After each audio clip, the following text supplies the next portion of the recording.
السلام علیکم ورحمۃ اللہ وبرکاتہ۔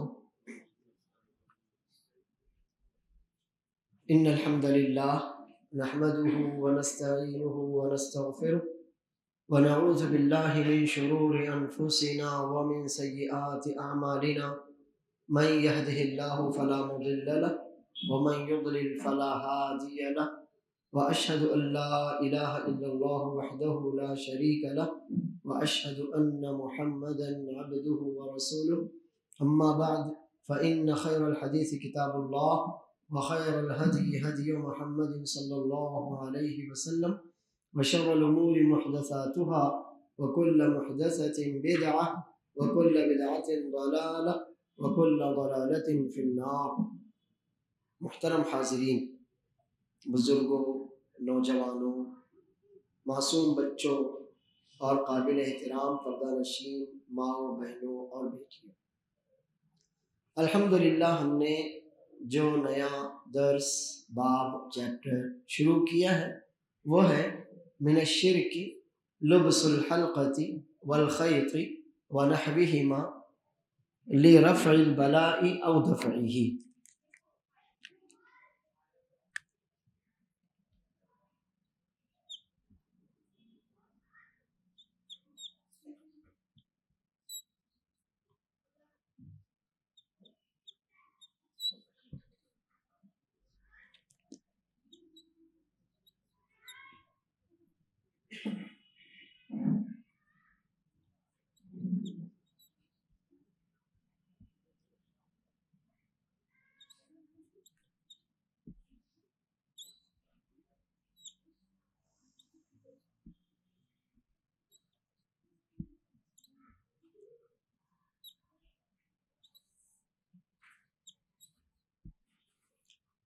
اور اس باب کے تحت الحمدللہ ہم نے قرآن کریم سورہ زمر کی آیت نمبر 38 اور عمران بن حسین رضی اللہ عنہما کی ایک حدیث، الحمدللہ ان دونوں پر اپنی گفتگو مکمل کر لی ہے۔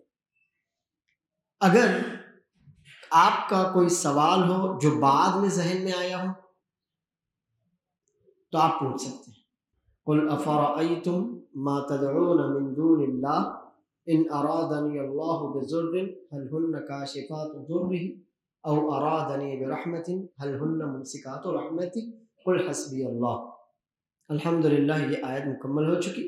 اس میں چیلنج کیا گیا، یہ کہا گیا کہ اللہ عز و جل کے علاوہ جن کو بھی تم اپنا سفارشی، اپنا مددگار، اپنا ولی، اپنا رب، جو کچھ بھی سمجھتے ہو، تو اگر یہ بتاؤ اللہ عز و جل مجھے کوئی نقصان پہنچانا چاہے تو کیا یہ تمہارے شریک، تمہارے سفارشی، تمہارے مددگار، تمہارے معبود، کیا یہ اللہ تعالیٰ اگر مجھے نقصان پہنچانا چاہے تو اس نقصان سے مجھ کو بچا سکتے ہیں، اس نقصان کو مجھ سے دور کر سکتے ہیں؟ اور اسی طرح اگر اللہ تعالیٰ مجھے کوئی فائدہ پہنچانا چاہے تو کیا یہ اس فائدے کی راہ میں رکاوٹ بن سکتے ہیں، اللہ کی رحمت کو مجھ تک پہنچنے سے روک سکتے ہیں؟ یہ چیلنج تھا۔ اور اس کے بعد پھر ہم نے عمران بن حسین رضی اللہ عنہما کی حدیث بھی مکمل کی، جس میں ہے کہ اللہ کے رسول صلی اللہ علیہ وسلم نے ایک شخص کے ہاتھ میں پیتل کا کڑا دیکھا، چھلا۔ پوچھا کیوں، کائے کے لیے ڈال رکھا ہے؟ کہا اللہ کے رسول صلی اللہ علیہ وسلم یہ بیماری واہنہ، ہم نے بتایا کہ جوڑوں میں ہونے والی، ہڈیوں میں ہونے والی بیماری، ہاتھ میں، کندھے میں ہونے والی جو بھی بیماری کمزوری کی وجہ سے میں نے یہ کیا۔ تو رسول اللہ صلی اللہ علیہ وسلم نے فرمایا تو اسے اتار پھینکو، فَإِنَّهَا لَا تَزِيدُكَ إِلَّا وَهْنًا، اس سے تمہاری بیماری میں اور اضافہ ہی ہوگا، تمہاری کمزوری اس کی وجہ سے اور بڑھنے ہی والی ہے۔ اور یہ یاد رکھنا کہ اگر یہ تمہارے جسم پر رہا، تمہارے ہاتھ میں رہا اور تمہاری موت ہو گئی تو تم کبھی کامیاب نہیں ہو سکتے۔ الحمدللہ ہم نے اس آیت اور اس حدیث پر اپنی بات مکمل کی۔ اگر کوئی سوال، کوئی اعتراض ذہن میں ہو تو ٹھیک، ورنہ پھر ہم آگے بڑھتے ہیں۔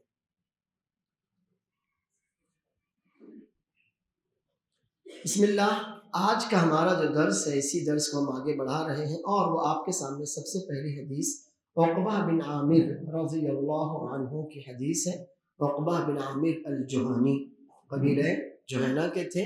عقبہ بن عامر الجہانی رضی اللہ عنہ 58 ہجری میں مصر میں ان کی وفات ہوئی. فتح مصر میں عمرو بن عاص رضی اللہ عنہ کے ساتھ تھے. مصر کی جو فتوحات ہوئی، فاتح مصر تو آپ جانتے ہوں گے عمرو بن عاص رضی اللہ عنہ ہیں، انہی کے ساتھ یہ بھی عقبہ بن عامر جوہانی رضی اللہ عنہ تھے، اور پھر مصر میں ہی یہ رہے. 58 ہجری میں مصر میں ان کی وفات ہوئی. ان کی حدیث ہے انشاءاللہ جو ابھی ہم سب سے پہلے پڑھنے والے ہیں. اس حدیث کو امام احمد نے المسند میں اور امام ابو عبداللہ الحاکم نے المستدرک میں روایت کیا ہے. حدیث کے راوی جیسے کہ ہم نے بتایا عقبہ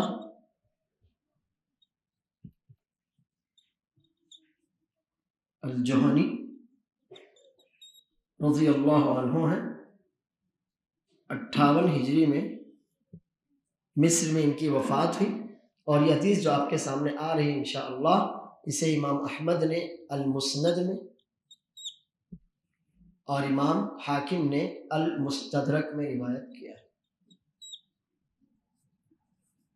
امام احمد کی کتاب کا نام ہے المسند اور امام حاکم کی کتاب کا نام ہے المستدرک. ان دونوں صاحبان نے اپنی اپنی کتابوں میں اس حدیث کو روایت کیا ہے. عقبہ بن عامر الجوہنی رضی اللہ عنہ کہتے ہیں کہ رسول اللہ صلی اللہ علیہ وسلم نے فرمایا، کیا ہیں الفاظ؟ من تعلق تمیمۃ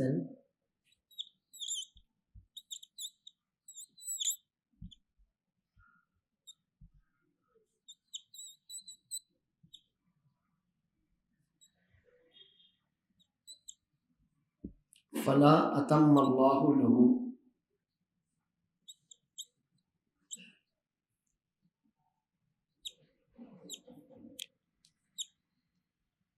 حدیث ابھی باقی ہے. من تعلق تمیمتن، تعلق علق لٹکانا، علق لٹکانا، اور تمیمہ، تمیمہ کا مطلب اردو میں ہم جسے تعویذ کہتے ہیں، حالانکہ اس کا صحیح نام نہیں. تعویذ یہ پناہ مانگنے سے ہے. ہم کہتے ہیں اعوذ باللہ، میں اللہ کی پناہ مانگتا ہوں.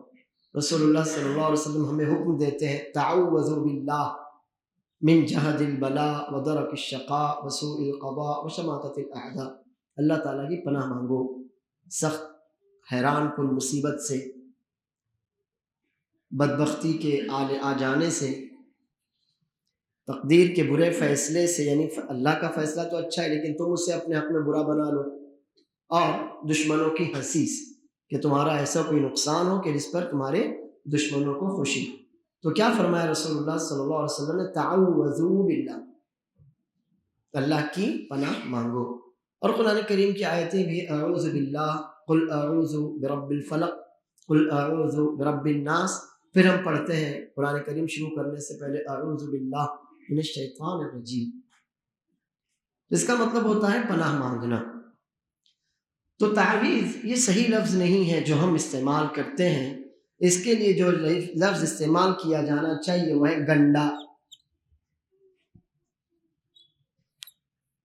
گنڈا تعویذ نہیں. تعویذ کا مطلب تو ہوتا ہے کہ جس چیز کے ذریعے ہم پناہ مانگ رہے ہوں، جس چیز کے ذریعے ہم پناہ مانگ رہے ہوں، جیسے کہ سورۃ الفلق اور سورۃ الناس.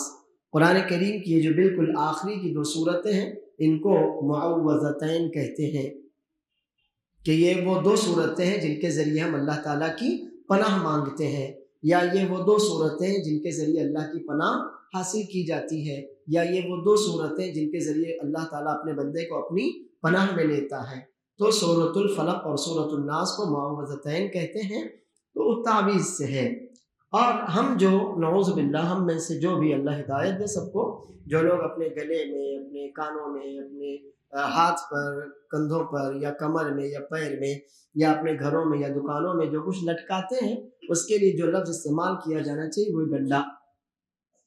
کیونکہ تعویذ تو خیر ہے، تعویذ پناہ مانگنا، پناہ اللہ کی مانگی جاتی ہے. تو اس معنی میں تو انشاءاللہ کوئی حرج نہیں. لیکن جو کام یہ لوگ کرتے ہیں چونکہ وہ غیر شرعی کام ہے اس لیے اسے گنڈا کہنا چاہیے. ہمارے علماء نے اس کو ایک ساتھ ملا کر کہا تعویذ گنڈا. تو تعویذ مطلب وہی جو شرکیہ اعمال کیے جاتے ہیں، کالا دھاگا پیر میں باندھو اور جو تعویذ وغیرہ گلے میں لٹکاؤ، یہ سب جو چیزیں ہیں وہ ملا کر تعویذ اور گنڈا ان کو کہا جاتا ہے. میں نے بتایا کہ تعویذ کے مقابلے میں گنڈا کہنا اس کو زیادہ بہتر ہے، اس لیے کہ تعویذ تو وہ لفظ ہے جو شرعی اصطلاح میں استعمال ہوتا ہے کہ ہم اللہ تعالیٰ کی پناہ مانگ رہے ہیں، اللہ تعالیٰ ہم کو اپنی پناہ ملے. اب یہ تمیمہ کا اردو والوں نے جو ترجمہ کیا وہ یہی ہے، تعویذ گنڈا. اردو والوں نے جو ترجمہ کیا اس کا وہ ہے تعویذ گنڈا، اور اس کا مطلب ہوتا ہے نظر بد سے بچاؤ کے لیے، کسی بیماری کو دور کرنے یا بیماری سے اپنی حفاظت کے لیے، یا گھر میں شیطان ہے شیطانوں کو بھگانے کے لیے، یا گھر کی حفاظت کے لیے، یا دکان و مکان کی خیر و برکت کے لیے، یا اپنی گاڑیوں کی حفاظت کے لیے، یا بچوں کی حفاظت کے لیے جو بھی غیر شرعی اعمال کیے جائیں، کوئی چیز لٹکائی جائے، کوئی چیز پہنی یا پہنائی جائے تو اس کو تمیمہ کہتے ہیں. پھر وہ دھاگے کی شکل میں ہو، یا ناڑے رسی کی شکل میں ہو، یا چھلے اور کڑے کی شکل میں ہو، یا کسی کپڑے کی شکل میں ہو، یا کسی چپل اور کسی مورت کی شکل میں ہو، کسی بھی شکل میں ہو وہ تمیمہ ہے. اور ہم اس کو ایک آسان سا لفظ کیا دیں گے؟ گنڈا. آسان سا لفظ اس کو ہم دیں گے گنڈا. تو اللہ کے رسول صلی اللہ علیہ وسلم نے یہاں پر اس کے لفظ کا اعتبار کیا اور کہا اتم فلا اتم تمیمہ. اب آپ کہیں گے کہ اس تعویذ گنڈے کو تمیمہ کہنے کی کیا ضرورت ہے، یہ کیا ضرورت تھی کہ لوگوں نے اسے تمیمہ کہا؟ تو اصل میں تمیمہ یہ تمام سے ہے. تمیمہ کس سے ہے؟ تمام. اور تمام کسے کہتے ہیں؟ مکمل ہونا. تمام کسے کہتے ہیں؟ مکمل ہونا. تو تمیمہ کہتے تھے تعویذ گنڈے کو کہ یہ جو تمیمہ ہم لٹکا رہے ہیں یہ ہمارا کام پورا کر دے گا. نعوذ باللہ. کیا عقیدہ تھا زمانہ جاہلیت میں لوگوں کو، اور آج بھی اللہ ہدایت دے ہمارے بھائیوں بہنوں کو، آج بھی لوگوں کا یہ عقیدہ ہے کہ یہ جو گنڈا تعویذ دھاگا لٹکایا جا رہا ہے یہ ہمیں اپنے مقصد میں کامیاب کر دے گا، ہماری جو غرض ہے وہ پوری ہو جائے گی. یہی عقیدہ رکھتے ہیں لوگ کہ جو بھی ہماری غرض ہے وہ پوری ہو جائے گی، ہمارا مقصد مکمل ہو جائے گا، ہم اپنی نیت میں کامیاب ہو جائیں گے. تو اسی کا اعتبار کرتے ہوئے زمانہ جاہلیت میں لوگ اس کو کیا کہتے تھے؟ تمیمہ کہتے تھے. رسول اللہ صلی اللہ علیہ وسلم نے لفظ وہی استعمال کیا اور اس کے مقابلے میں یہ جملہ کہا فلا اتم اللہ لہ، کہ جو بھی تمیمہ لٹکائے، تعلقہ لٹکانا، اس کی ابھی وضاحت کرتا ہوں مزید، کہ جو بھی تمیمہ لٹکائے تو اللہ تعالیٰ اس کی مراد پوری نہ کرے. اتم. تمیمہ کیوں لٹکایا؟ مراد پوری کرنے کے لیے نا. تمیمہ کیوں لٹکایا تھا اس نے؟ مراد پوری کرنے کے لیے، کامیاب ہونے کے لیے، کہ اس کی غرض مکمل ہو جائے. تو اللہ کے رسول صلی اللہ علیہ وسلم نے اسی کا اعتبار کیا اور بددعا دی کہ جو بھی تمیمہ لٹکائے بمعنی گنڈا تو اللہ تعالیٰ اس کا مقصد مکمل نہ کرے، اللہ تعالیٰ اس کا مقصد مکمل نہ کرے، اللہ تعالیٰ اس کی مراد پوری نہ کرے. اب یہاں پر دیکھیے آپ، یہ جو تعلقہ ہے، اگر میں آپ سے کہوں اسے اردو میں پڑھیے، عربی میں نہ پڑھتے ہوئے اسے اردو میں پڑھیے، تو آپ کیسے پڑھیں گے؟ دیکھیے بالکل آپ اس کو ایسے ہی پڑھنے والے ہیں. دیکھیے تو ایسے پڑھیں گے کہ نہیں؟ اس کو کیا پڑھیں گے؟ تعلق. اگر میں کہوں آپ اس کو اردو میں پڑھ کے بتائیے تو آپ کیسے پڑھیں گے؟ تعلق. تو تعلق دراصل عربی زبان کا ہی لفظ ہے. تعلق دراصل عربی زبان کا ہی لفظ ہے. اور تعلق کا مطلب کیا ہوتا ہے مجھے بتائیے؟ ریلیشن ہے نا. کہتے ہیں نا کہ بھائی میرا آپ سے تعلق ہے، میرے آپ سے تعلقات ہیں، اسی تعلقات کی بنیاد پر میں آپ سے خیر کی امید رکھتا ہوں. یہی سب ہے نا. یا آپ کہتے ہیں نا میرے اس کے تعلقات اچھے نہیں ہیں، میرے اس سے اچھے تعلقات ہیں. تو یہ تعلق ہے. دیکھیے اب بندہ، دھیان دیجیے الفاظ پر، کہ بندہ جو تمیمہ جو گنڈا لٹکا رہا ہے اس کے لیے لفظ استعمال کیا گیا تعلق کا. کیا اب اس کا تعلق کس سے ہو گیا؟ اسی گنڈے سے. وہ بندہ جس نے لٹکایا تعویذ گنڈا، اس کا تعلق کس سے ہوا؟ اسی تعویذ گنڈے سے تعلق ہوا. اللہ سے تعلق رہا کہ اس کا؟ جی نہیں. یہ تعلقہ کا مطلب تعلق ہونا، کسی سے ریلیشن شپ میں ہو جانا، کسی سے جڑ جانا. تو اب جو بھی تمیمے سے جڑ جائے، جو بھی تعویذ گنڈے سے اپنا تعلق جوڑ لے، تو تعلق جو جوڑا جاتا ہے اس میں ایک دوسرے پر بھروسہ ہوتا ہے کہ نہیں ہوتا؟ اگر آپ کا کسی سے تعلق ہے تو اس تعلق کا تقاضا یہ ہے کہ آپ اس پر، وہ آپ پر بھروسہ کریں گے نا. اور جہاں بھروسہ ہوتا ہے وہاں محبت ہوتی ہے کہ نہیں؟ جہاں بھروسہ ہوتا ہے وہاں بغیر محبت کے بھروسہ تو نہیں ہوتا نا، محبت ہوتی ہے نا دل میں کہیں نہ کہیں کچھ نہ کچھ. تو جہاں تعلق ہوتا ہے وہاں محبت ہوتی ہے، جہاں محبت ہوتی ہے وہاں بھروسہ ہوتا ہے، جہاں بھروسہ ہوتا ہے وہاں پر مدد کی بات ہوتی ہے. جہاں تعلق ہوتا ہے وہاں محبت ہوتی ہے، جہاں محبت ہوتی ہے وہاں پر ایک دوسرے پر بھروسہ ہوتا ہے. اور جہاں محبت ہو، بھروسہ، وہاں پر ایک دوسرے کی مدد آپ کریں گے کہ نہیں کریں گے؟ ہے نا. تو اب اس پر آپ دھیان دیجئے لفظی طور پر بھی کہ جس نے تعویذ گنڈا لٹکایا تو گویا اس نے اپنا تعلق اسی سے جوڑا، اس سے اس کو محبت ہوئی، اس پر اس نے بھروسہ کیا. اور بھروسہ کیا تو کس کام میں کیا؟ فلا اتم اللہ. اب جس کام میں بھی کیا اللہ تعالیٰ اس کا کام پورا نہ کرے. سمجھ میں آئی حدیث؟ تو یہ ہے تعویذ گنڈے کی برائی کہ اللہ کے رسول صلی اللہ علیہ وسلم فرماتے ہیں جو بھی تعویذ لٹکا لے، یعنی تعویذ گنڈے سے اپنا تعلق جوڑ لے، تعویذ گنڈے کی محبت اس کے دل میں آ جائے، تعویذ گنڈے پر بھروسہ اس کا عقیدہ بن جائے، تعویذ گنڈے سے وہ مدد کی غرض ہوتی ہے نا کہ میری مدد کرے گا، میری حفاظت کرے گا، میری بیماری دور کرے گا، اس طرح کی باتیں جس کی یہاں آ جائیں اور وہ یہ شرکیہ کام کرے، فلا اتم اللہ له، تو اللہ تعالیٰ اس کا کام پورا نہ کرے، اللہ تعالیٰ اس کا مقصد پورا نہ کرے، اللہ تعالیٰ اس کی مراد پوری نہ کرے. یہ حدیث آپ کے سامنے ہے، حدیث ابھی باقی ہے. حدیث کا دوسرا ٹکڑا ہے وَمَن تَعَلَّقَ وَدَعَةً فَلَا وَدَعَ اللَّهُ لَهُ.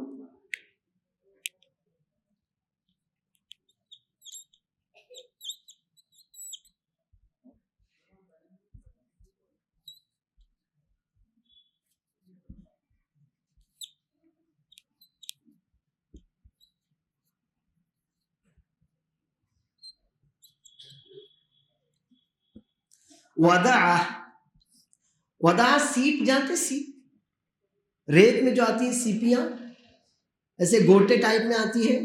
دیکھیے آپ نے یہ باباؤں وغیرہ کے گلے میں ایسی مالا دیکھی ہوگی سیپیوں کی، دیکھیے باباؤں کے، پیروں کے، فقیروں کے یا سادھوؤں وغیرہ کے گلے میں وہ سیپیوں کی مالائیں ڈالتے پھرتے ہیں، تو اسی کو ودع کہتے ہیں. ودع سیپیاں. تو زمانہ جاہلیت میں بچوں کے گلے میں سیپیوں کا ہار یا دھاگے میں سیپی پرو کر، سیپ جانتے ہیں نا آپ لوگ، سیپ پرو کر یہ بچوں کے گلے میں ڈالی جاتی تھی. اور اس کا مقصد وہی تھا کہ بچے کو نظر نہ لگے، یا بچہ اگر نظر بد کا شکار ہے تو نظر دور ہو جائے، بار بار بیمار پڑتا ہے تو بچہ بار بار بیمار نہ پڑے، یا کسی حادثے کا شکار نہ ہو، یا جن اور شیاطین کے اثرات سے ہم یا ہمارے بچے محفوظ رہیں. اس غرض سے بچوں کے گلے میں یا بڑوں کے بھی گلے میں سیپ کا ہار بنا کر یا دھاگے میں سیپ پرو کر وہ پہنائی جاتی تھی. تو رسول اللہ صلی اللہ علیہ وسلم نے اس کا بھی معاملہ کلیئر کر دیا، اسے بھی الگ سے ذکر کیا. حالانکہ بات تو ہو چکی تھی تمیمہ کوئی بھی چیز ہو، لیکن الگ سے چونکہ یہ بھی ایک برائی پائی جاتی تھی. جسے بعض لوگ ہوتے ہیں نا، ان سے کہا جائے بھائی یہ منع ہے تو وہ کہتے ہیں نہیں ایسا کہاں لکھا ہے کہ یہی پرٹیکولر چیز منع ہے، وہ تو ایک عمومی منع ہے، یہ کدھر ہے؟ تو رسول اللہ صلی اللہ علیہ وسلم نے زبانیں بند کر دی اور کہا کہ یہ بھی منع ہے اور یہ بھی منع ہے. جب ہم نے کہہ دیا تمیمہ منع ہے، اب ایک آدمی اور کہنے نہیں تمیمہ نہیں ہے تو ودع ہے، تو خلاص وہ بھی منع ہے. کوئی بھی چیز ہو آپ کی، سیپیوں سے بنی ہو، دھاگے سے بنی ہو، کاغذ سے بنی ہو، کپڑے سے بنی ہو، ریشم کی ہو، سونے کی ہو، چاندی کی ہو، کوئی بھی چیز آپ کی ہے تو وہ من تعلق ودعۃ فلا ودع اللہ له. اب یہاں پر ہے کہ جو بھی ودعہ لٹکائے، دیکھیے جیسے اوپر الفاظ کی رعایت کی، من تعلق تمیمتن، تمیمہ کام مکمل ہونا، اس سے تھا نام تمیمہ، تو فرمایا لا اتم اللہ له، اللہ اس کا کام پورا نہ کرے، مقصد اس کا خراب ہو جائے، برباد ہو جائے. یہاں پر تھا کہ جو ودعہ لٹکائے، سیپیوں کی مالا، سیپیوں کا ہار یا سیپی دھاگے میں پرو کر، جیسے ہاں آج کے زمانے میں پچھلے ہفتے بھی بات آئی تھی کہ بچوں کو جو دانت نکلتے ہیں، بچہ جب دودھ پینے کی عمر کا ہوتا ہے، چھوٹے چھوٹے دانت نکلتے ہیں، تو ایک چھوٹا سا موتی ڈالتے ہیں بچے کے گلے میں. ہرگز مت ڈالیے، یہ سب خرافات ہیں. یہی وداع کی شکل ہے، وداع کی شکل ہے. اس کی بجائے آپ بچے کو کوئی دوائی دیجیے، کسی حکیم سے لیجیے، کسی ڈاکٹر سے لیجیے، جو دوائیاں ہوتی ہیں دوائیاں دیجیے. لیکن وہ جو بچے کے طلسمی موتی، اور افسوس تو اس بات پر ہے کہ میڈیکل میں ملنے لگا ہے وہ موتی. افسوس، میڈیکل میں وہ موتی ملنے لگا. یعنی میڈیکل والے بھی جانے انجانے میں شرک کو بڑھاوا دے رہے ہیں. دراصل یہ لوگ جو ہے نا، یہ آپ کے جذبات سے، آپ کے خیالات سے کھیلتے ہیں. یہ کھیلتے ہیں آپ سے. آپ جس کا بھی تھوڑا سا عقیدہ آگے پیچھے ہو، اس کو طلسمی موتی دے دے. اب شفا دینے والا تو اللہ ہے، لیکن اب ہوا یہ کہ اللہ نے اس کو شفا دی، وہ سمجھا اس سے ہوئی. تو عورتوں میں چیز زیادہ ہوتی ہے، ایک عورت دوسری کو بتائے، دوسری چوتھی کو بتائے، چوتھی آٹھویں کو بتائے، پورے معاشرے میں یہ برائی پھیل جاتی ہے. اب یہ جو طلسمی موتی وغیرہ ہوتے ہیں نا، ان کا میڈیکلی کوئی بھی سائنٹیفک نہ کوئی ریزن ہے، اور نہ یہ چیزیں پروفڈ ہیں. سائنٹیفکلی نہ ان کا کوئی ریزن ہے، اور نہ ہی سائنس نے، میڈیکل سائنس وغیرہ نے ان چیزوں کو تسلیم کیا ہے. اور رہا مسئلہ سائنس کا، کرے نہ کرے، ہماری شریعت نے جب اس کو حرام کہہ دیا تو حرام. ہم سائنس کے پابند نہیں، ہم سائنس کے محتاج نہیں. سائنس ہماری پابند ہو، سائنس ہماری محتاج ہو.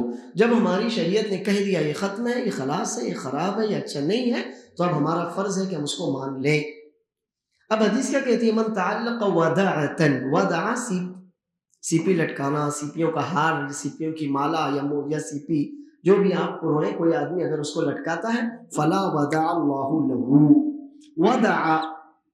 ودع یعنی چھوڑ دینا، ودع یعنی چھوڑ دینا. فلا ودع اللہ لہ، تو اللہ تعالیٰ اس کو نہ چھوڑے. کیا مطلب؟ آپ بولتے ہیں میں تجھے چھوڑوں گا نہیں، بولتے ہیں نا کسی سے لڑائی ہو جائے تو کہ میں تجھے چھوڑوں گا نہیں، مطلب کہ میں اپنے گھر پر تجھے دعوت دوں گا، بریانی کھلاؤں گا. کیا مطلب ہوتا ہے میں چھوڑوں گا نہیں؟ یہ دھمکی ہے کہ نہیں ہے؟ یہ دھمکی ہے، یہ خوشخبری ہے، یہ دھمکی ہے. تو یہ دیکھیے دھمکی ہے. جو بھی ودع لٹکائے، فلا ودع اللہ لہ، تو اللہ تعالیٰ اس کو نہ چھوڑ. یعنی کیا؟ یعنی اس کو سزا دے. اللہ تعالیٰ اس کو نہ چھوڑے یعنی اس کو سزا دے. اسی طرح سے بعض علماء کہتے ہیں فلا ودع اللہ لہ ای خیر، تو اللہ تعالیٰ اس کے لیے کوئی بھی خیر نہ چھوڑے، یعنی اس کو کسی بھی طرح کا خیر کا حقدار نہ بنائے. جو بھی خیر وہ اللہ سمیٹ کر رکھ لے، اس بندے کو خیر نہ دے. تو یہ اس کا مفہوم ہے. من تعلق تمیمۃ، جو تمیمہ لٹکائے، فلا اتم اللہ لہ، تو اللہ تعالیٰ اس کا مقصد پورا نہ کرے، اس کا کام پورا نہ کرے. ومن تعلق ودعۃ، اور جو سیپ وغیرہ کوئی چیز لٹکائے، موتی وغیرہ، تو پھر فلا ودع اللہ لہ، تو اللہ تعالیٰ اس کو نہ چھوڑے، یا اللہ تعالیٰ اس کے لیے کوئی بھی خیر نہ چھوڑے، اس کو کسی بھی خیر کا حقدار نہ بنائے. یہ حدیث آپ کے سامنے ہے، مسند امام احمد اور مستدرک حاکم کی روایت سے ہے. اسی طرح سے عقبہ بن عامر جوہنی کی ایک اور روایت ہے جسے امام احمد نے اور امام حاکم نے ہی روایت کیا ہے. اس کے الفاظ یہ ہیں، یہ اور زیادہ واضح الفاظ ہیں. من تعلق تمیمۃ فقد اشرک، جس نے بھی تعویذ گنڈا لٹکایا تو اس نے شرک کیا. گرچہ سند کے اعتبار سے یہ حدیث بعض علماء نے اس کو ضعیف کہا ہے، لیکن اس کے پہلے ہم جو حدیثیں پڑھ چکے اور اس کے بعد بھی انشاءاللہ ہم حدیثیں پڑھنے والے ہیں، ان تمام کے مجموعے کو ملا کر یہ حدیث قابل استدلال ہے، قابل دلیل بھی ہے، قابل عمل بھی ہے. یہ حدیث گرچہ جس سند سے ہمارے سامنے ہے وہ ضعیف ہے، لیکن چونکہ اس کے علاوہ ہم کئی حدیثیں پڑھی بھی ہیں اور انشاءاللہ کئی حدیثیں پڑھنے والے بھی ہیں.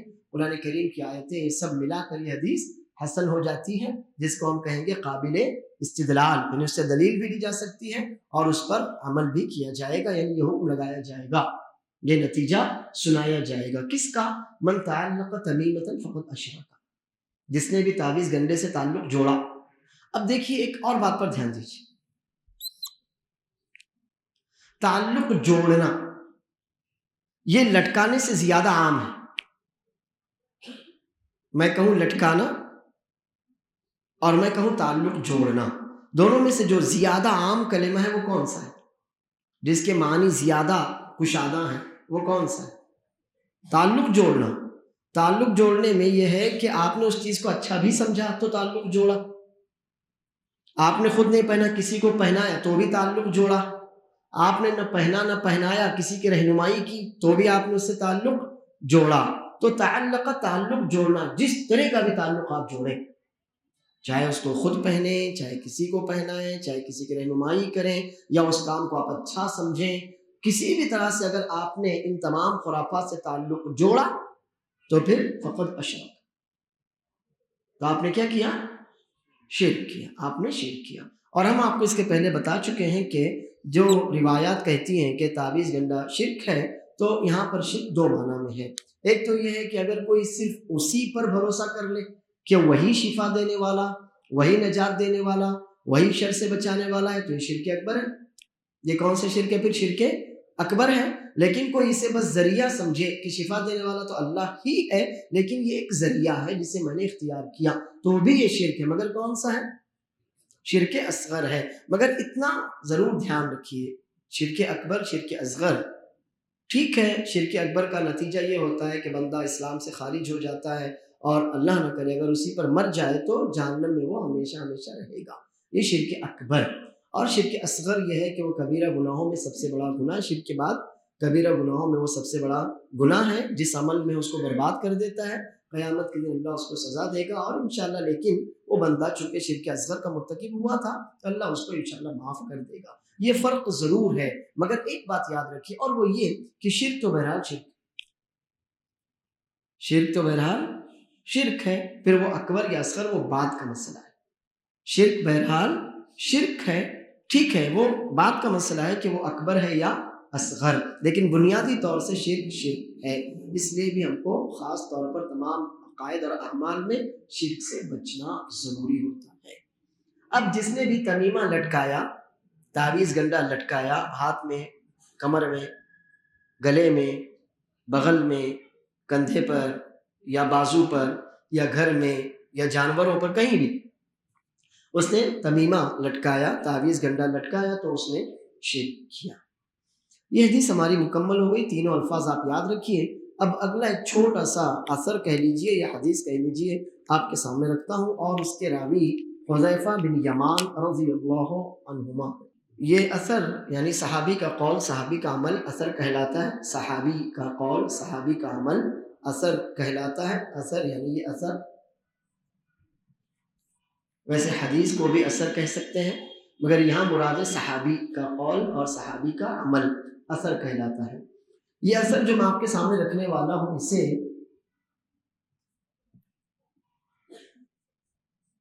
عبد الرحمن بن محمد بن ادریس الرازی، عبد الرحمن بن محمد بن ادریس الرازی رحمہ اللہ نے اپنی کتاب تفسیر القرآن العظیم میں ذکر کیا ہے۔ ان کی کتاب ہے تفسیر القرآن العظیم۔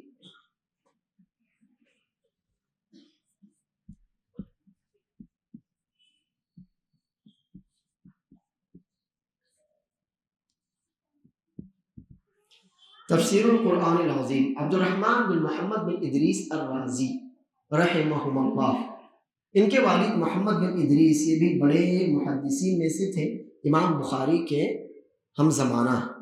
محمد بن ادریس رازی رحمہ اللہ یہ امام بخاری کے ہم عصر ہیں، امام بخاری کے ساتھیوں میں سے ہیں۔ امام عبد الرحمن بن محمد بن ادریس یہ مشہور ہوئے ابن ابی حاتم کے نام سے، ابن ابی حاتم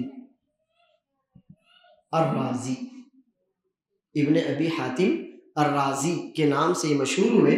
اور رازی یہ دراصل ایران کے ایک شہر رے کی طرف نسبت ہے۔ رے وہ حصہ ایران کا جو رشیا سے، روس کی طرف سے ملتا تھا، وہاں ایک شہر تھا رے، اس کی طرف نسبت کرتے ہوئے رازی۔ آپ جہاں بھی سنیں کسی کوئی نام رازی تو سمجھ لیجئے کہ وہ اس علاقے رے کے رہنے والے تھے۔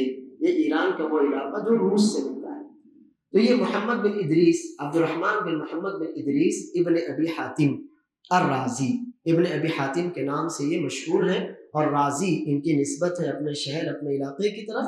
ان کی ولادت 240 ہجری میں اور وفات 327 ہجری میں۔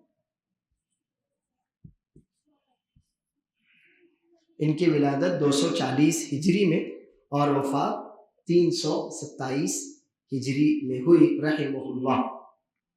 ان کی 2-3 کتابیں بہت زیادہ مشہور ہیں، جن میں سے ایک کتاب ہے تفسیر القرآن العظیم۔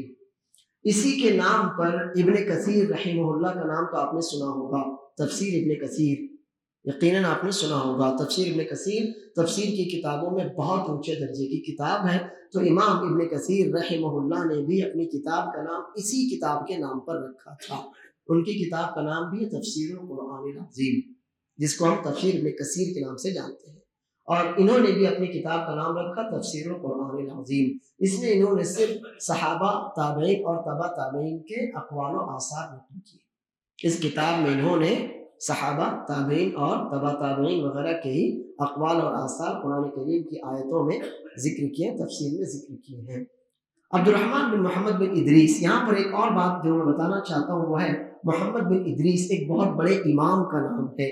کون ہے وہ؟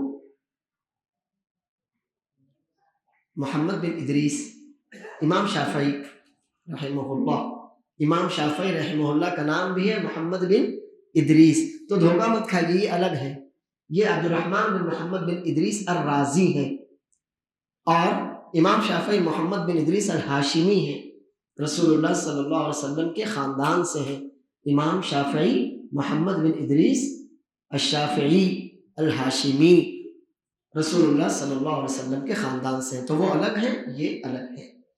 انہوں نے ابن ابی حاتم محمد بن عبد الرحمن بن محمد بن ادریس الرازی رحمہ اللہ نے اپنی کتاب تفسیر القرآن العظیم میں حذیفہ بن یمان رضی اللہ عنہ، بلکہ رضی اللہ عنہما،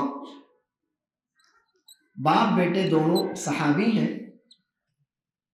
یمان ان کا نام اصل میں حسل تھا، اور یہ جنگ احد میں شہید ہوئے۔ حذیفہ رضی اللہ عنہ کے والد یمان رضی اللہ عنہ جنگ احد میں 3 ہجری شوال جنگ احد میں شہید ہوئے تھے۔ حذیفہ رضی اللہ عنہ یہ وہ صحابی ہیں جنہیں رسول اللہ صلی اللہ علیہ وسلم کا رازدار کہا جاتا تھا۔ رسول اللہ صلی اللہ علیہ وسلم نے اپنے بہت سے راز انہیں بتائے تھے، جن میں سے ایک منافقین کے نام بھی تھے، منافقین کے نام تھے۔ رسول اللہ صلی اللہ علیہ وسلم نے نام بنام وہ سارے منافقین حذیفہ رضی اللہ عنہ کو بتائے تھے۔ حذیفہ رضی اللہ عنہ کا امت پر جو بہت بڑا احسان ہے وہ یہ ہے کہ عثمان رضی اللہ عنہ کے زمانے میں جب ماشاءاللہ اسلام کافی دور تک پھیل گیا، رشیا تک، ادھر آپ فرانس تک، دور دور تک، مصر اور اس کے آگے کے علاقے، افریقہ کے علاقے فتح ہوئے، جب اسلام کے دائرہ اسلام میں بہت سے عجمی لوگ داخل ہوئے، تو اب ہے یہ بات کہ رسول اللہ صلی اللہ علیہ وسلم پر قرآن کریم 7 الگ الگ عربی زبانوں میں نازل ہوا تھا۔ عثمان رضی اللہ عنہ کے زمانے میں قرآن کریم آج جیسا مرتب ہے ایسا مرتب نہیں تھا۔ بعض صحابہ کرام کے یہاں پر 2-3 صورتیں کم تھیں، صورتوں کی ترتیب آگے پیچھے تھی، پھر پڑھنے کے الگ الگ 7 طریقے تھے، تو اسی اعتبار سے انہوں نے اپنے شاگردوں اور پھر انہوں نے ان کو سکھایا۔ اب مسئلہ یہ ہوا کہ جس کے پاس جو قرات پہنچی اس نے اس کو صحیح کہا اور اپنے مخالف قرات کو غلط ٹھہرایا۔ جس کے پاس جو قرات پہنچی، قرات سے مراد لینگویج، صرف قرات نہیں، قرات تو آج بھی 7 بلکہ 10 ہیں، عربی زبان کے الگ الگ لہجے جو پہنچے، تو میرے پاس جو پہنچا میں نے اس کو صحیح کہا، اور آپ کی میں نے کہا نہیں یہ غلط ہے۔ معاملات اختلاف شدید ہونے لگا، تو حذیفہ بن یمان رضی اللہ عنہما یہ آذربائیجان کے اطراف میں جہاں فتوحات میں مصروف تھے، کمانڈر تھے ان فوجوں کے، تو جب یہ مدینہ آئے تو عثمان رضی اللہ عنہ سے کہا کہ اتنا بڑا اختلاف میں دیکھ کر آیا ہوں، فوری طور پر اس کے خاتمے کے لیے کچھ کیجیے۔ تو عثمان رضی اللہ عنہ نے پھر صحابہ کرام سے مشورہ لیا، اور پھر 3 صحابہ کرام کی کمیٹی بنائی، جس میں ایک عبداللہ بن زبیر رضی اللہ عنہ تھے، اور اس کمیٹی کے سردار قرار پائے زید بن ثابت رضی اللہ عنہ، جنہوں نے پہلے بھی یہ کام انجام دیا تھا۔ اور پھر انہوں نے عثمان رضی اللہ عنہ نے کہا کہ قرآن صرف قریش کی زبان میں لکھو، اور آج جو ہمارے سامنے قرآن کریم ہے وہ صرف قریش کی زبان میں لکھا ہوا ہے، کیونکہ رسول اللہ صلی اللہ علیہ وسلم قریشی تھے، اور بقیہ جو 6 زبانوں میں لکھا ہوا تھا عربی زبانیں لہجے، ان تمام کو جتنا بھی تھا جمع کیا گیا اور ان تمام نسخوں کو جلا دیا گیا۔ پھر عثمان رضی اللہ عنہ نے اسی ایک زبان کو باقی رکھا، اور یہ حذیفہ بن یمان رضی اللہ عنہما کے مشورے سے ہوا۔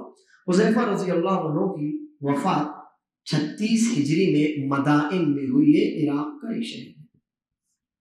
حذیفہ رضی اللہ عنہ کی وفات 36 ہجری میں مدائن میں ہوئی، علی رضی اللہ عنہ کے ابتدائی دور خلافت میں، عثمان رضی اللہ عنہ کی شہادت کے 1 سال بعد ان کی وفات مدائن میں ہوئی۔ تو امام عبد الرحمن بن محمد بن ادریس الرازی رحمہ اللہ ابن ابی حاتم نے اپنی کتاب تفسیر القرآن العظیم میں یہ قصہ نقل کیا ہے کہ حذیفہ بن یمان رضی اللہ عنہ نے رآ رجلا فی یدہ خیط من حمى، حذیفہ رضی اللہ عنہ نے ایک شخص کے ہاتھ میں خیط دھاگا دیکھا۔ کیوں دھاگا ڈالا ہوا تھا اس نے؟ من حمى، بخار کی وجہ سے، کیا کہ بخار بہت آتا تھا، بار بار آتا تھا۔ بابا کے پاس گیا، بابا نے میرے ہاتھ میں دھاگا باندھ دیا۔ تو حذیفہ رضی اللہ عنہ نے ایک شخص کے ہاتھ میں دھاگا دیکھا، وہ دھاگا اس نے بخار کی وجہ سے باندھا ہوا تھا۔ فقطعه، اس کو کہتے ہیں انکار المنکر بالید۔ حذیفہ رضی اللہ عنہ نے اس کا وہ دھاگا کاٹ دیا، دھاگا توڑ دیا۔ اس کو کیا کہتے ہیں؟ کسی برائی کا خاتمہ کاہے سے کرنا؟ ہاتھ سے، طاقت سے۔ لیکن یہ یاد رکھیے، یہ ہر ایک کے لیے نہیں ہے، یہ ہر ایک کے لیے نہیں ہے۔ اللہ عز و جل نے جسے وہ قوت دی، جسے وہ غلبہ دیا، یا جسے وہ اتنا اونچا مقام دیا، وہ یہ کام کرے۔ لیکن ہر آدمی آئے اور کہے نہیں، غلط کو ہاتھ سے ختم کرنا یہ سب سے پہلا درجہ ہے، تو ایسی بات نہیں ہے۔ یہ سب سے پہلا درجہ ان لوگوں کے حق میں ہے، سب سے پہلا درجہ ان لوگوں کے حق میں ہے جو اس کی طاقت رکھتے ہیں، جو اس کی قدرت رکھتے ہیں۔ مثلا گھر تو باپ بھی طاقت رکھتا ہے، اسکول کالج پرنسپل، کسی کلاس کا استاد ٹیچر، وہ یہ طاقت رکھتا ہے کہ وہ ہاتھ سے برائی ختم کریں۔ لیکن ہر آدمی کو اس کی اجازت نہیں دی جا سکتی۔ راستے پر کوئی آدمی گزر رہا ہے، میں جاؤں اس کے گلے میں تعویذ دیکھوں کاٹ دوں تو نہیں، یہ تو غلط بات ہو جائے گی، اس کی شریعت نے اجازت نہیں دی۔ تو یہ مرتبہ ہر ایک کے لیے نہیں ہے، یہ حق ان لوگوں کے حق میں یہ پہلا درجہ ہے جن کو اللہ نے یہ قوت، یہ صلاحیت اور وہ مرتبہ دیا۔ لیکن جو لوگ اس مرتبے کے نہیں ہیں تو پھر ان کے لیے یہ والا مرتبہ بھی نہیں ہے۔ ہم راستے سے گزر رہے ہو تو یہ ہمارا نہیں ہے، ہمارے لیے کیا ہے پھر؟ زبان سے اس برائی کو برا بولنا، یا اگر وہ بھی نہ ہو تو پھر کم از کم دل میں اس کو برا سمجھنا۔ تو انہوں نے اس آدمی کے ہاتھ کا دھاگا کاٹ دیا، اور اس کے بعد قرآن کریم سورہ یوسف آیت نمبر 106، سورہ یوسف کی 13واں پارہ، سورہ یوسف 12ویں اور 13ویں پارے میں ہے۔ سورہ یوسف 13ویں پارے کی آیت ہے، آیت نمبر 106۔ یہ آیت پڑھی وَمَا يُؤْمِنُ أَكْثَرُهُم بِاللَّهِ إِلَّا وَهُمْ مُشْرِكُونَ، کہ اکثر لوگوں کا حال تو یہ ہے کہ ایمان کا دعویٰ کرتے ہیں مگر شرک میں مبتلا ہیں۔ اکثر لوگوں کا حال یہ ہے کہ دعویٰ ایمان کا کرتے ہیں مگر شرک میں مبتلا ہیں۔ اب یہ اس سے یہ سمجھ میں آتا ہے حذیفہ رضی اللہ عنہ نے اس کے اس عمل کو کیا قرار دیا؟ شرک۔ یہ نہیں کہا یہ شرک ہے، بلکہ آیت پڑھی اور یہ بتایا، آیت پڑھنے کا مقصد یہ تھا اس کو یہ بتانا کہ تمہاری جو حرکت تھی وہ کیا تھی؟ وہ شرکیہ عمل تھی۔ تمہاری جو حرکت، تم نے جو کام کیا تھا، تمہارا وہ کام شرکیہ کام تھا۔ اور دعویٰ اگر ایمان کا ہے تو پھر کسی ایمان والے کو یہ ساری چیزیں زیب نہیں دیتی، کسی ایمان والے کے لیے اس طرح کی برائی اور خرافات جائز نہیں ہے۔ اس سے یہ سمجھ میں آتا ہے کہ صحابہ کرام رضی اللہ عنہ مجمعین وہ کسی بھی طرح کے چھوٹے یا بڑے شرک میں تفریق نہیں کرتے تھے۔ صاف صاف کہا نا شرک، یہ پوچھا کیا اس کے فائدے مند ہونے کا عقیدہ ہے یا بس ڈال رکھا شفا دینے والا اللہ، ایسا کچھ پوچھا؟ ایسا کچھ نہیں پوچھا، بس صاف صاف کہا کہ یہ شرک ہے۔ اکثر لوگ ایمان کا دعویٰ کرتے ہیں مگر شرک میں مبتلا ہیں۔ اس سے معلوم ہوا کہ شرک کے معاملے میں صحابہ کرام کے یہاں کسی بھی طرح کی نرمی نہیں تھی۔ اسی لیے میں نے آپ سے کہا کہ شرک شرک ہے، وہ بعد کا مسئلہ ہے، وہ بڑا ہے یا چھوٹا، لیکن جب تک شرک ہے تو پھر وہ شرک ہے۔ اور صحابہ کرام رضی اللہ عنہ مجمعین کا کہ یہاں بھی یہی معاملہ تھا کہ شرک شرک ہی ہے۔ بعد میں آپ سمجھیے وہ چھوٹا ہے یا بڑا، لیکن ہم تو کہیں گے کہ وہ شرک ہے۔ تو آج کا یہ درس یہیں تک ہے۔ اس سے ہماری سمجھ میں جو بہت سی باتیں آتی ہیں وہ یہ بات ہے کہ اللہ عز و جل نے کسی بھی ایسے سبب کو جسے نہ قدری کونی بنایا اور نہ شرعی، ہم اگر اپنی طرف سے اس کو سبب مان لیتے ہیں تو گویا ہم شرک کرتے ہیں۔ الحمدللہ یہ مسئلہ واضح ہو چکا۔ پھر اس کے بعد ہم نے رسول اللہ صلی اللہ علیہ وسلم کی وہ حدیث پڑھی تھی کہ آپ نے عمران بن حسین رضی اللہ عنہما کی جو روایت ہے اس شخص سے کہا تھا اسے نکال دو۔ یہاں ہم نے یہ سمجھا تھا کہ جب اگر بات سے کوئی بات ممکن ہے تو آدمی کو وہی کرنا چاہیے۔ آج ہم نے یہ پڑھا کہ اگر آپ کو اللہ نے اختیار، قوت اور صلاحیت دی ہے تو آپ کسی برائی کو ختم کرنے کے لیے اپنے ہاتھ سے بھی کام لے سکتے ہیں۔ اس سے یہ سمجھ میں آیا کہ کوئی بھی کسی بھی طرح کی ظاہری یا باطنی بیماری ہو، حسی یا معنوی بیماری ہو، اگر کوئی بھی بندہ اگر ایسا کوئی سبب اختیار کرتا ہے شریعت نے جسے سبب نہیں بتایا یا شریعت نے جس سے منع کیا، ایک شریعت نے جسے سبب نہیں بتایا یا جس سے منع کیا، تو ایسی صورت میں وہ کیا قرار پائے گا؟ وہ شرک قرار پائے گا۔ ایسی صورت میں وہ شرک قرار پائے گا۔ اور جو آدمی بھی تعویذ لٹکائے، گنڈا لٹکائے، سیپیاں لٹکائے، چپلیں لٹکائے، مورتیاں لٹکائے، ناریل لٹکائے، کچھ بھی کرتا ہے اگر، تو اللہ کے رسول صلی اللہ علیہ وسلم نے فرمایا من تعلق تمیمة فلا اتم اللہ لہ ومن تعلق وداعة فلا وداع اللہ لہ۔ جو تمیمہ گنڈا لٹکائے تو اللہ تعالیٰ اس کا مقصد پورا نہ کرے، اس کا کام پورا نہ کرے، اور جو سیپیوں مالا وغیرہ کا ہار لٹکائے تو پھر اللہ تعالیٰ اس کو بھی کوئی خیر نہ دے، اس کی بھی مراد پوری نہ کرے۔ اب یہ جو ٹکڑا ہے فلا اتم اللہ لہ اور فلا وداع اللہ لہ، اس ٹکڑے کو لے کر علماء کرام کی دو رائے ہیں۔ فلا اتم اللہ لہ،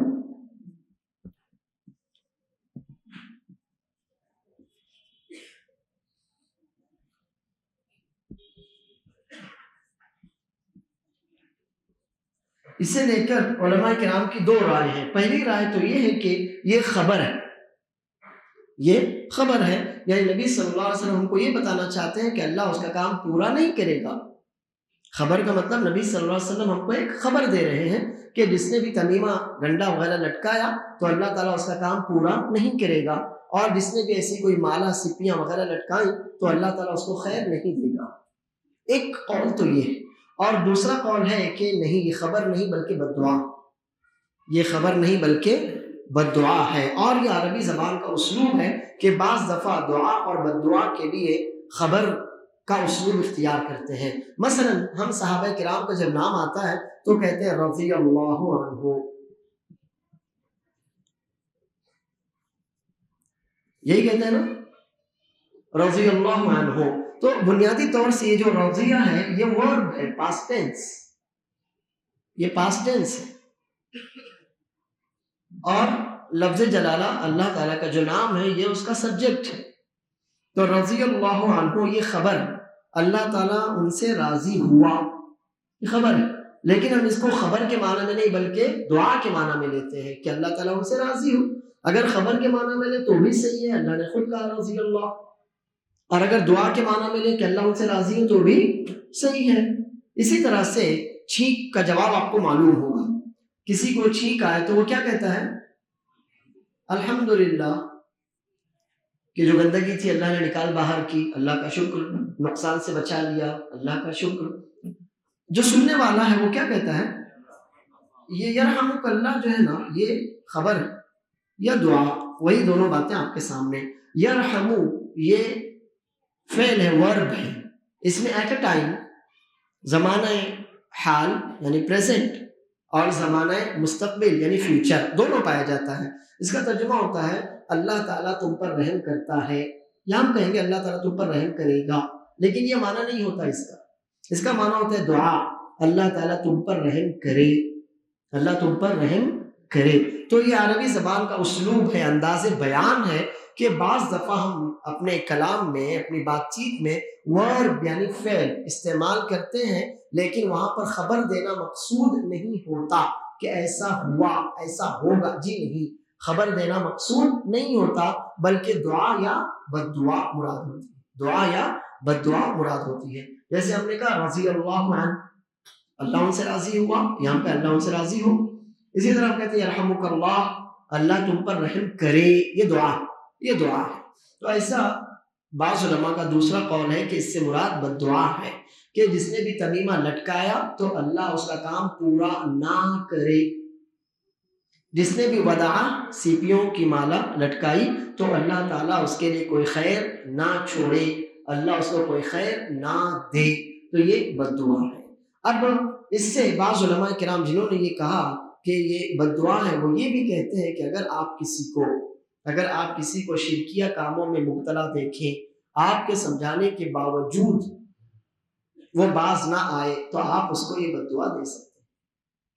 بعض علماء کرام بھی کہتے ہیں کہ اگر آپ نے کسی کو اس طرح کے خرافات میں، شرکیات میں مبتلا دیکھا، آپ نے اسے سمجھا دیا کہ سمجھانا تو ضروری ہے، اس کے سامنے حق کو واضح کرنا، باطل کو کلیئر اچھی طرح سے سمجھا دینا ضروری، اس کے بعد ہی آپ کوئی بات کر سکتے ہیں۔ ایسا نہیں کہ ڈائریکٹ جائیں، کوئی برائی دیکھے تو کہیں نہیں ایسا نہیں ہونا چاہیے، ایسا نہیں۔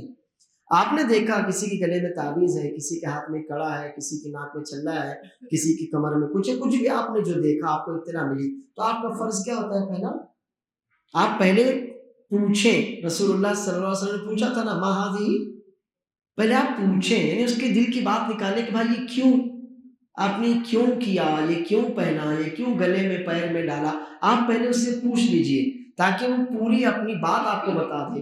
یعنی وہ یہ بتائے گا کہ امی نے لا کے پہنا دیا، میرے چچا نے لا کے میرے گلے میں ڈال دیا، یا میں کسی بابا کے پاس گیا تھا، یا مجھے نظر بد ہوتی تھی، جو کچھ بھی ہوگا وہ آپ کو بتا دے گا۔ اب جب اس نے بتا دیا تو آپ واضح ہو گیا کہ کیوں اس نے یہ کام کیا۔ جب آپ کے سامنے کلیئر ہو گیا تو اب سمجھانا آپ کے لیے آسان ہے کہ آپ یہ کام نہ کریں۔ کیوں نہ کریں؟ آپ اس کو اچھی طرح سمجھا دیجیے۔ جب آپ نے کئی بار اس کو سمجھایا، ضروری نہیں ہے کہ بات آپ نے سمجھایا اور کہنے نہیں میں سمجھایا، نہیں ایسا نہیں ہے۔ رسول اللہ صلی اللہ علیہ وسلم نے مکے والوں کو توحید سمجھائی، کتنے سال؟ 13 سال۔ کیا سمجھایا؟ کیا سمجھایا؟ توحید۔ مکے میں دعوت جو تھی بنیادی طور سے وہ کیا تھی؟ توحید کے علاوہ کچھ نہیں تھی، باقی کی دعوت تو اس کے بعد کی تھی۔ بنیادی طور سے رسول اللہ صلی اللہ علیہ وسلم مکے والوں کو 13 سالوں تک توحید ہی سمجھاتے رہے۔ تو یہ نہیں ہے کہ آپ نے کسی کے گلے میں دیکھا، آپ گئے توڑ کے پھینک دیا، جی نہیں، تو غلط ہے۔ آپ نے کہا یہ نکال کے پھینک، وہ بھی غلط ہے۔ آپ پہلے اس کو پوچھ لیجیے کیوں ہے، کیا ہے، اس کی کیا وجہ ہے، کیا سبب ہے۔ جب ساری باتیں اس کی کلیئر ہو جائیں تو آپ اپنی طرف سے اس کو جو بھی اللہ نے آپ کو علم دیا، قرآن کے ذریعے، سنت کے ذریعے، آپ اس کے سامنے اس کی برائی کو واضح کرنے کی کوشش کیجیے۔ اور پھر بھی اگر وہ اپنی بات پر اڑا ہوا ہے تو پھر ہمارے علماء کرام کہتے ہیں کہ آپ اس کو اس طرح کی بددعا دے سکتے ہیں کہ آپ نے اللہ اور اس کے رسول صلی اللہ علیہ وسلم کی مخالفت میں یہ کام کیا ہے، آپ کو سمجھایا جاتا ہے، اس کے باوجود آپ باز آنے کو تیار نہیں، تو پھر اللہ آپ کا مقصد پورا نہ کرے، اللہ آپ کو کوئی بھی خیر نہ دے۔ وباللہ التوفیق، صلی اللہ وسلم وبارک علی نبینا محمد۔ اگر آپ میں سے کسی کا کوئی سوال ہو تو آپ پوچھ سکتے ہیں۔ سوال یہ ہے کہ ایک آدمی کی پوری زندگی شرک میں، کفر میں گزری، لیکن اللہ عز و جل کی رحمت کبھی بھی انسان کو مل سکتی ہے، اللہ نے اسے توفیق دی، ہدایت دی، اس نے توبہ کی یا اسلام قبول کر لیا، گناہ سے دور ہوا اور پھر توحید پر اس کی وفات ہوئی، تو اب سوال یہ نہیں ہے کہ وہ کہاں جائے گا، وہ تو انشاءاللہ جنت میں جائے گا کیونکہ توحید پر اس کا خاتمہ ہوا۔ سوال یہ ہے کہ آج تک اس نے جو برائیاں کی، آج تک اس نے جو گناہ کیے، بہت سے گناہ اللہ کے حقوق سے تھے، بہت سے گناہ بندوں کے حقوق سے متعلق تھے، تو ان کا کیا ہوگا؟ اس سلسلے میں اللہ کے رسول صلی اللہ علیہ وسلم یہ فرماتے ہیں کہ آدمی نے جو کچھ بھی کیا، اگر وہ توبہ کر لیتا ہے اور اس کے بعد اس کا اسلام اچھا ہو جاتا ہے تو پھر الاسلام یہدم ما کان قبلہ، اسلام اپنے سے پہلے سارے گناہوں کو معاف کر دیتا ہے۔ اور اللہ عز و جل یہ بھی فرماتا ہے الا من تاب وآمن وعمل عملا صالحا فاولئک یبدل اللہ سیئاتہم حسنات، کوئی اگر سچی توبہ کر لے اور اس کے بعد جو بھی زندگی ہے اس میں نیک اعمال کرے تو اللہ تعالیٰ ان کی برائیوں کو بھی نیکیوں سے بدل دیتا ہے۔ تو اگر اب اللہ عز و جل کی رحمت کہ وہ کس درجے کی رحمت کا مستحق ہے، اب اگر اللہ چاہے تو اس کی وہ پوری بیاض صاف کر دے، کلیئر، کچھ نہیں، جو آخر کا وہی ملے، اور اگر اللہ چاہے تو یہ بھی ممکن ہے کہ اس کی وہ ساری چیزیں جو برائیاں تھیں وہ نیکیوں سے بدل دے۔ دونوں باتیں ممکن ہیں، دونوں باتیں ممکن ہیں، یا تو صاف ہو جائے، آگے جو خیر ہے وہی اس کے کھاتے میں رہے، اور یہ بھی ممکن ہے کہ جو بھی برائیاں اس نے کی تھی اللہ تعالیٰ ان برائیوں کو بھی نیکیوں سے بدل دے۔ واللہ اعلم۔ سوال یہ ہے کہ کچھ علماء قرآن کریم یعنی آیتیں لکھتے ہیں اور پھر اس کو تعویذ کی شکل میں لوگوں کو باندھنے اور پہننے کو دیتے ہیں، یہی تو اس کی کہاں تک گنجائش ہے؟ اس کی گنجائش نہیں ہے، اس کی گنجائش نہیں ہے۔ آپ کبھی ڈاکٹر کے پاس گئے ڈاکٹر نے آپ کو ایک پرسکرپشن دیا جس کو ہم اردو میں نسخہ کہتے ہیں۔ پرسکرپشن تو سمجھتے ہوں گے نا، اسی کو ہم اردو والے نسخہ کہتے ہیں۔ ڈاکٹر نے کچھ دوائیں آپ کے لیے تجویز کی، اس پرسکرپشن میں لکھا، پرسکرپشن آپ نے گلے میں لٹکا لیا، ایسا ہوا؟ نہیں ہوا؟ پھر آپ نے کیا کیا؟ آپ گئے میڈیکل اسٹور میں گئے، اس کو بتایا پرچہ، اس نے آپ کو جو بھی دوائیں تھیں وہ دی، اس کے بعد پھر آپ نے دوائیں گلے میں لٹکا لی؟ ایسا بھی نہیں کیا، نہ آپ نے وہ پرچہ گلے میں لٹکایا، نہ آپ نے وہ دوائیاں، نہ وہ انجیکشن، وہ سلائن کی بوتلیں وہ گلے میں لٹکائیں۔ پھر کیا کیا آپ نے ان دواؤں کو کھایا یا پیا؟ آپ نے ان دواؤں کو، کچھ دوائیں زبان کے نیچے رکھنے کی ہوتی ہیں، آپ نے زبان کے نیچے رکھا، کوئی دوائیں نگلنے کی ہوتی ہے، کوئی دوائیں چبانے کی ہوتی ہے، جو جس کام کی ہوتی ہے وہ کام کیا نا آپ نے۔ تو قرآن کریم بھی گلے میں لٹکانے کے لیے، بازو پر باندھنے کے لیے، کمر میں باندھنے کے لیے، دیواریں سجانے کے لیے نہیں ہے۔ قرآن کریم پڑھنے کے لیے ہے، سمجھنے کے لیے ہے، عمل کرنے کے لیے ہے، اس سے برکت حاصل کرنے کے لیے ہے۔ تو برکت کہے سے آئے گی؟ ان 3 کاموں سے، بلکہ 4 کاموں سے آئے گی۔ اس پر ایمان رکھو، اللہ کا کلام ہے، اس میں شفا ہے، اس کو پڑھو، اس کو سمجھو، اس پر عمل کرو تو برکت آئے گی۔ قرآن کریم اللہ کا کلام ہے، اس پر ایمان رکھیے، بھروسہ رکھیے، اس کو پڑھیے، اس کو سمجھیے اور اس پر عمل کیجیے، تو انشاءاللہ اس کی برکت آپ کو ملے گی، اس کا خیر آپ کو ملے گا، اور اس میں اللہ عز و جل جو شفا ہے وہ بھی آپ کو ملے گی۔ دوسری بات، یہ کس نے بتایا کہ قرآن کریم یا اس کی کچھ آیتیں شفا ہیں؟ کس نے بتایا؟ یا تو اللہ نے بتایا اور یا پھر رسول اللہ صلی اللہ علیہ وسلم۔ تیسرا تو کوئی نہیں نا، میں تو نہیں بتا سکتا۔ قرآن کریم جس نے اتارا، جس کا کلام ہے، وہ بتائے گا۔ وَنُنَزِّلُ عَلَيْكَ مِنَ الْقُرْآنِ مَا هُوَ شِفَاءٌ يَا أَيُّهَا النَّاسُ قَدْ جَاءَتْكُم مَّوْعِظَةٌ مِّن رَّبِّكُمْ وَشِفَاءٌ۔ کس نے بتایا؟ کہ قرآن نے، اللہ نے بتایا کہ قرآن شفا ہے۔ اور پھر کس نے بتایا؟ جس پر اترا۔ کس پر اترا قرآن؟ کس پر نازل ہوا؟ اوپر سے، ادھر ادھر سے نہیں آیا، اوپر سے آیا۔ کہاں سے آیا قرآن؟ اوپر سے آیا۔ اللہ اوپر ہے تبھی تو اوپر سے آیا نا، اللہ یہاں ہوتا تو یہاں کیا دے دیتا، جبریل کی ضرورت ہی نہیں تھی۔ قرآن کریم اوپر سے آیا۔ کس پر آیا؟ رسول اللہ صلی اللہ علیہ وسلم پر قرآن کریم اترا۔ تو کس نے بتایا کہ قرآن میں شفا ہے؟ رسول اللہ صلی اللہ علیہ وسلم نے۔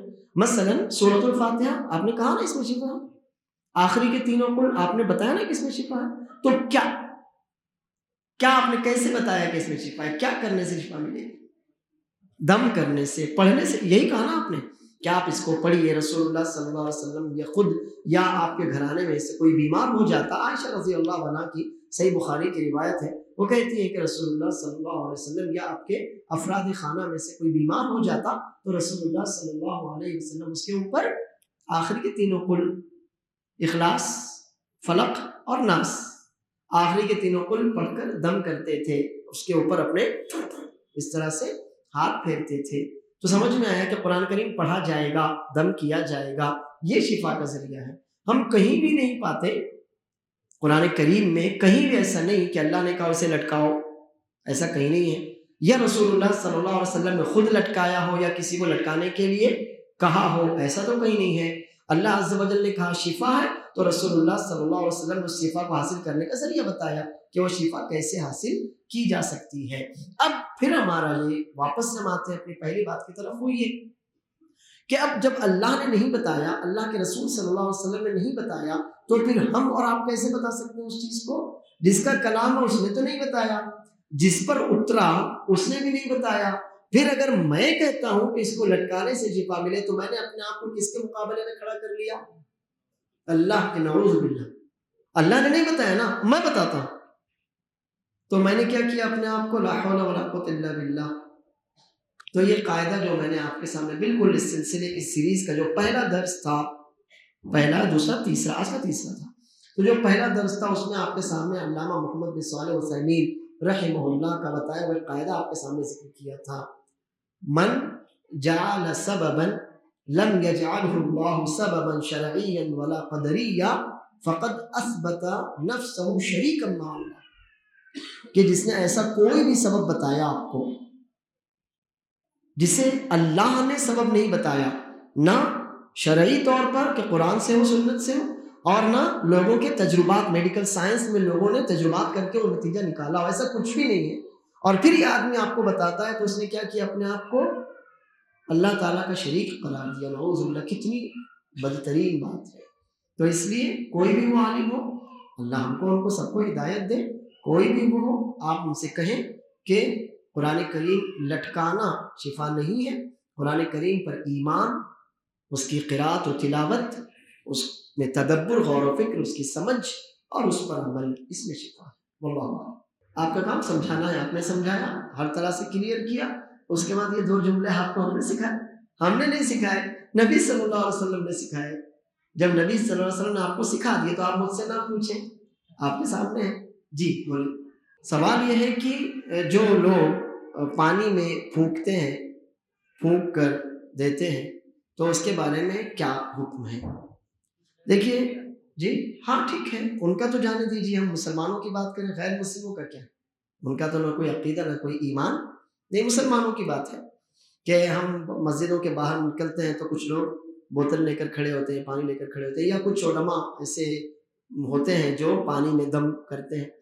تو میں نہیں جانتا کہ رسول اللہ صلی اللہ علیہ وسلم کے سامنے کسی بیمار کا ذکر کیا گیا ہو اور آپ نے کہا اللہ پانی پڑھ کے دم کر کے دیتا ہوں، ایسی کوئی حدیث مجھے نہیں معلوم، میرا علم بہت کم ہے، میرا علم بہت کم ہے، ایسی کوئی حدیث مجھے نہیں معلوم کہ رسول اللہ صلی اللہ علیہ وسلم کے سامنے کسی صحابی کا ذکر کیا گیا ہو اور آپ نے کہا ہو لاؤ پانی لاؤ، میں اس پر دم کر کے دیتا ہوں۔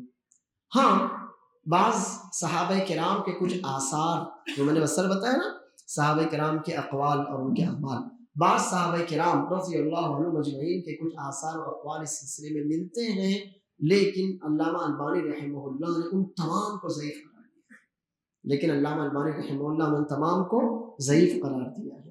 ہاں، ابن باز رحمہ اللہ اور کئی سعودی علماء رحمہ اللہ کا یہ فتویٰ ہے کہ خاص طور پر جادو کا مسئلہ اگر ہے تو اس میں پانی پر دم کیا جائے گا، اور اس کا ایک پورا پروسیس ہے وہ کیا جائے گا، لیکن عام حالات میں انہوں نے بھی پانی پر یا کسی کھانے پینے کی چیز پر دم کرنے کے جواز کا فتویٰ دیا ہو، مجھے نہیں معلوم۔ تو اصل یہی ہے کہ ہم پانی پر یا روٹی وغیرہ پر دم نہ کریں، جس کا بھی مسئلہ ہے اس کے اوپر دم کیا جائے۔ واللہ اعلم۔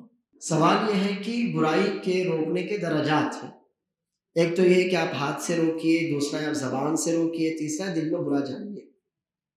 تو ہاتھ سے روکنے کا ہم نے بتایا کہ یہ پہلا والا درجہ ہر ایک کے لیے نہیں، پہلا والا درجہ انہی لوگوں کے لیے ہے جو اس مرتبے کے ہو، جیسے کہ میں نے مثال بھی دی، آپ باپ ہیں تو آپ کے بچوں پر آپ کا وہ حق ہے، آپ ہاتھ سے ان کی برائی روک سکتے ہیں، یا پھر یہ کہ آپ کسی اسکول کے پرنسپل ہیں، کسی کلاس کے ٹیچر ہیں، تو پھر یہ آپ کا حق ہے کہ آپ ہاتھ سے اس برائی کو ختم کر سکتے ہیں۔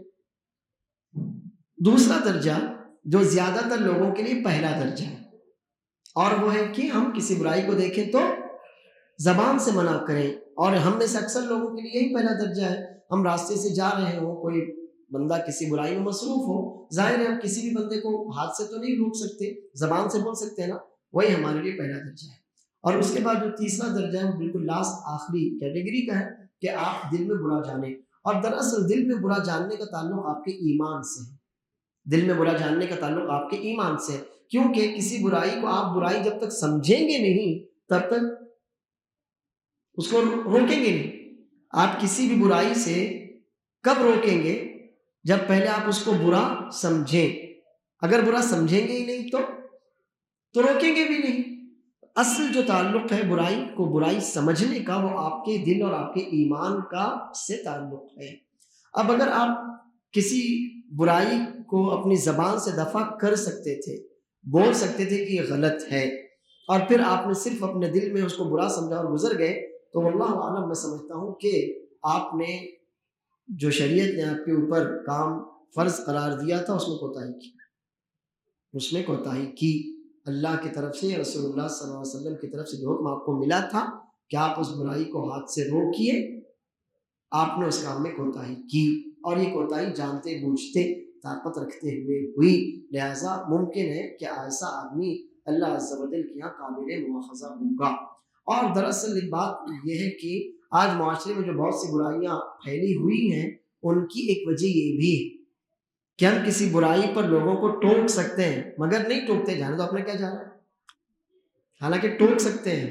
اگر ہم نے ٹوکا تو آپ سے جھگڑنے نہیں آئے گا، اور یا تو آپ کو جواب نہیں دے گا، یا ہو سکتا ہے وہ مان بھی جائے، دونوں باتیں ممکن ہیں، مگر ہم ٹوکتے نہیں ہیں۔ کیا خیال ہے دل میں؟ اپنا کیا جا رہا ہے، اپنا کیا بگڑتا ہے نا؟ تو یہ جو جملہ ہے نا، میرا کیا بگڑتا ہے، میرا کیا جا رہا ہے، جانے دو میرا کیا نقصان ہے اس میں، اس جملے کی وجہ سے معاشرے میں برائیاں اور تیزی سے پھیل رہی ہیں۔ لہٰذا اس پر ہم کو اور آپ کو سب کو عمل کی کوشش کرنا چاہیے کہ ہم لوگوں کو سمجھانے کی کم از کم اپنے اندر طاقت پیدا کریں۔ اللہ عز و جل نے چاہا تو اگلے ہفتے پھر ملاقات ہوگی۔ وآخر دعوانا الحمد للہ رب العالمین، والسلام علیکم ورحمۃ اللہ وبرکاتہ۔